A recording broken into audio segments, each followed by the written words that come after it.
Міне, бұл эко-құтқарушылар достары Шолпан, Зере, Бейбіт жайына басынан өткерген керемет оқиға. Бір күні жылы жаз күнінде эколяк балалармен бірге серуендеп ойнап жүреді. Кенеттен ақ қара сауысқан ұшып келіп, шаңқылдай жөнелді. Шолпан, Зере, Бейбіт жайына сұмдық болды. Орман тұрғындары мені сендерге жіберді. Тезірек орманға барыңдар, көмек керек. Сәлем балалар, мен бәріне жиналыс жарияладым. Себебі орманда бір үлкен мәселе туындады.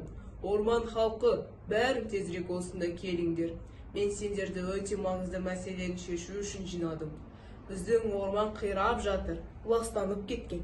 Менің алаңымда бәрі тапталып, қоқысқа толып қалды. Не істеу керек? Бүкіл қоқысты жинап, орманды тазарту керек. Біз сіздерге көмектесеміз. Жарайсыңдар балалар. Мен орманда көптен бері тұрамын. Туристердің от жағуынан септігін жұтамын. Ағаштарды сындырып, жақсы адамдардың жүзін көрмейміз. Сол себептен құстардың әні де естілмейді. Ал мен құстардың әнін тыңдағанды жақсы көремін. Әрбір алаңқайға құстарға арнап жем шалғыш орнатайық.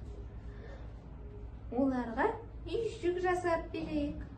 Құстарға арнап жасаған үйлер үшін рахмет эколят достар.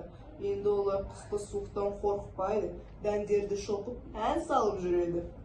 Бақ, менде де шағым бар. Көлдің суы ластанған, балық жоқ. Тек таяқтар мен консерві банкылар ғана. Бақ. Уайымдама, саған да көмектесеміз. Көлді тазартып, суын ауыстырамыз, жаңа балық жібереміз. Бақ, рахмет сендерге. Жүректен алғыс айтамын.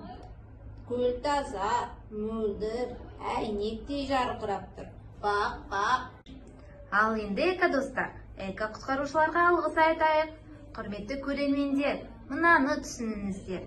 Егер орманға жау ретінде кірсең, ұяларды бұзып, құстарды үркітсең, сені орман тұңғиығына апарып, бұтақтармен қамшылайды. Ал егер дос болып келсең, айналаң шаттыққа толады.